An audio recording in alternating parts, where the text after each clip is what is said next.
E aí eu lembro bem, o que acontecia? Eu trabalhava de carteira assinada, eu fazia faxina, recebia os hóspedes sempre que podia, cuidava da manutenção quando dava algum problema. As reservas, o valor que eu recebia pelas reservas praticamente ficava no 0 a 0. Quando conseguia alguma coisa era pouca. E aquilo começou a mexer comigo. E aí eu lembro que chegou um período, né, alguns meses, eu fiquei pensando, eu tinha realmente dúvidas sobre o potencial desse negócio. Será que realmente vale a pena? Será que o investimento de tempo, o investimento de atenção, o foco que está tirando da minha renda principal, da minha ocupação principal, melhor dizendo, na consultoria, compensava tudo isso que eu estava fazendo? Compensava eu fazer a faxina para uma coisa que eu não via futuro, que eu não via onde poderia chegar, no que ia dar? Eu comecei a duvidar muito, né? E aí, aquilo passava pela minha cabeça porque eu tinha criado uma expectativa, eu queria uma renda extra.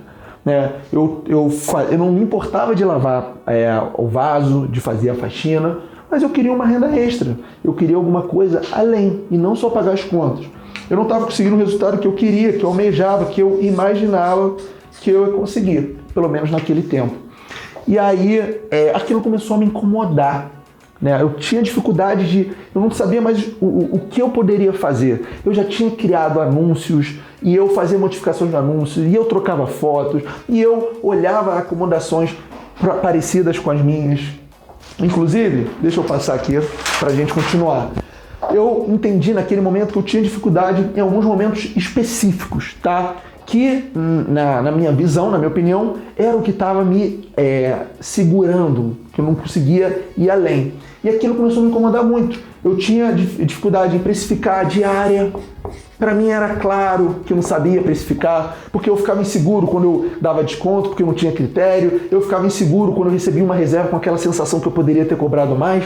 Eu nunca estava satisfeito com o valor da diária que eu cobrava. Nem quando eu recebia a reserva, por mais que eu estivesse recebendo, ganhando por aquilo, e muito menos quando eu estava com um calendário ocioso, porque a sensação que dava é que eu não estava cobrando o valor certo. Então aquilo me dava uma insegurança, me deixava muito desacreditado daquilo que eu estava fazendo. E além disso, outra dificuldade minha, eu não sabia criar um anúncio persuasivo, um anúncio com potencial de converter reservas, um anúncio que as pessoas batessem o olho e reservassem, um anúncio que convencia. Eu olhava para um anúncio e eu falava, eu pensava, eu sentia, está faltando alguma coisa, eu sei que eu não estou fazendo algo.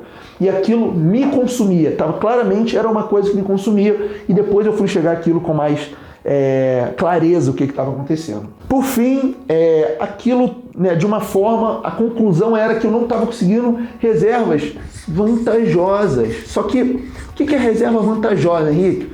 Reserva vantajosa é reserva que a gente consegue faturar, que é vantajosa financeiramente.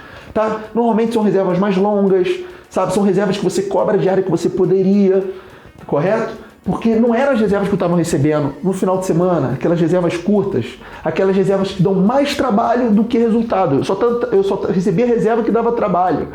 Poucas davam um resultado financeiro. Quando eu dava sorte no feriado, no final de semana, principalmente feriado ou data de alta temporada, as reservas que eu conseguia alguma coisa era muito dependente, muito refém da alta temporada, de janeiro, dos feriados. Eu não queria aquilo, eu queria faturar todos os meses, eu queria fazer daquilo um negócio. Era essa a verdade, era isso que eu queria. E aí aquilo foi me consumindo, eu não conseguia mais enxergar a luz no fim do túnel, eu achava que já fazia tudo. E tinha uma coisa específica que mais mexia comigo. Quando eu olhava, quando eu procurava acomodações que eram até mais simples que a minha, com menos recurso, menos quarto, mais simples. E eu via, eu olhava os calendários, eu via que as datas estavam bloqueadas. E é impossível de saber se as datas estão bloqueadas porque a pessoa bloqueou ou se era reserva, mas tudo me levava a crer que era reserva, pela característica. Então, aquilo me consumia, porque eu via acomodações mais simples que a minha, com datas aparentemente reservadas, e, para piorar, eu cobrava um valor da diária maior que a minha. Ou seja, eu tinha uma acomodação com mais potencial e sem resultado, porque eu não tinha reserva e as acomodações que eu chamava de concorrente estavam com as datas bloqueadas, o que me levava a que era reserva, e eu reparava que o cliente cobrava um valor da diária maior. O que eu fazia? Eu olhava os concorrentes e falava, opa, se ele está cobrando isso, deixa eu baixar. Aí no dia seguinte passava sem resultado, opa, ele alterou, deixa eu alterar. Era uma coisa maluca, sem critério. Eu deixava uma parte estratégica, né, que é a precificação, na mão de pessoas que eu nem conhecia, que eu não sabiam como que eles trabalhavam.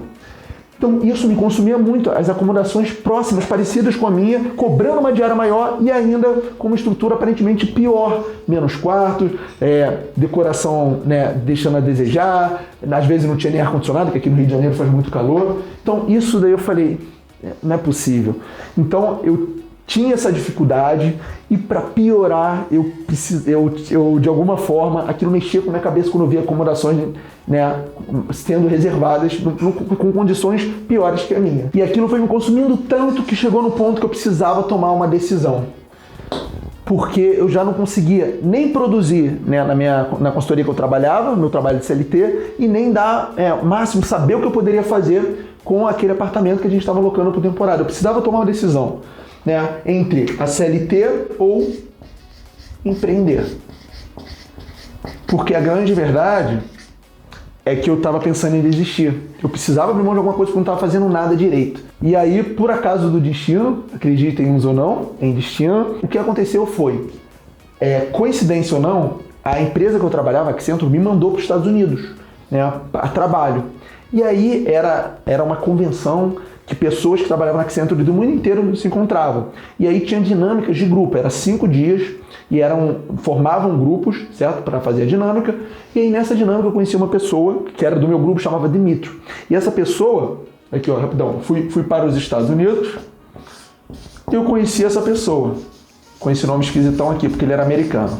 E o que aconteceu foi, essa pessoa, coincidência demais, trabalhava também com aluguel de temporada, igual eu, só que nos Estados Unidos. A diferença dele para mim é que ele já tinha mais acomodações e já tinha resultado. Ele já estava consolidado, ele conseguia mais resultado do que o aluguel convencional. E aí, a gente, né, conversando, eu expliquei para ele, no início a gente ficou meio assim, porque os dois trabalhavam na Accenture, mas chegou num ponto que a gente começou a conversar sobre isso, a gente descobriu que o outro também trabalhava. E eu contei para ele, eu falei, Dimitri, eu estou prestes a largar isso e focar na Accenture. Aí ele me perguntou por quê e eu expliquei tudo para ele. Eu falei, ó, é isso que está acontecendo, eu tenho dificuldade com precificação, eu não consigo reservas assim, eu só faço isso. Foi aí que o Dimitri, ele falou, olha só, eu vou resolver o seu problema.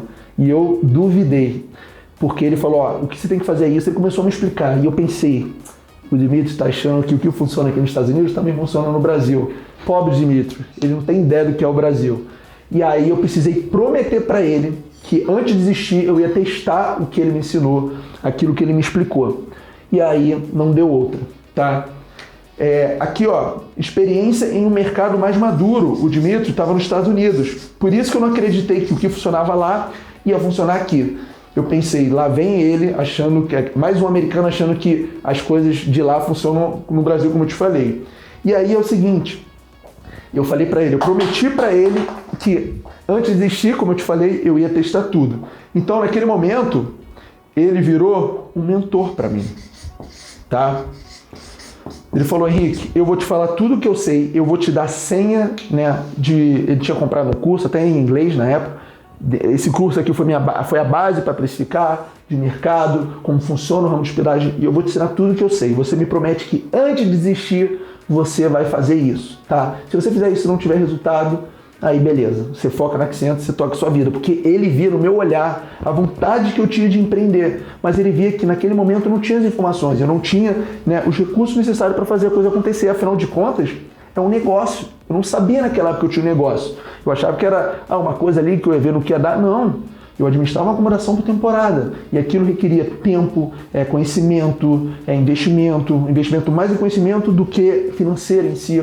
E aí ele me ensinou em quais plataformas anunciar, como precificar, como conseguir reservas mais vantajosas, reservas mais longas.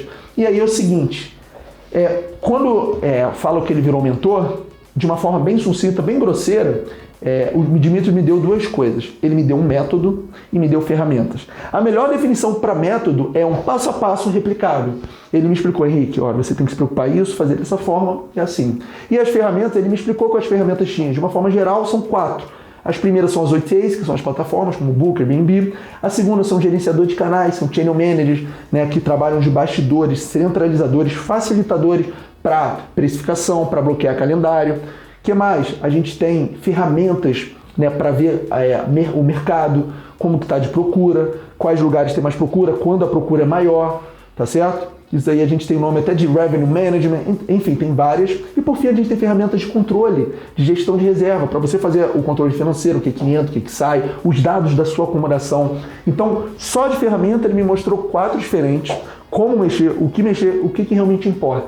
E a metodologia é um passo a passo replicável. E foi a partir da metodologia que o Dmitry me ensinou que eu fui, óbvio, com o tempo, sofisticando, melhorando, trazendo para algumas particularidades aqui do nosso país, que eu cheguei na metodologia Mi Casa Su Casa.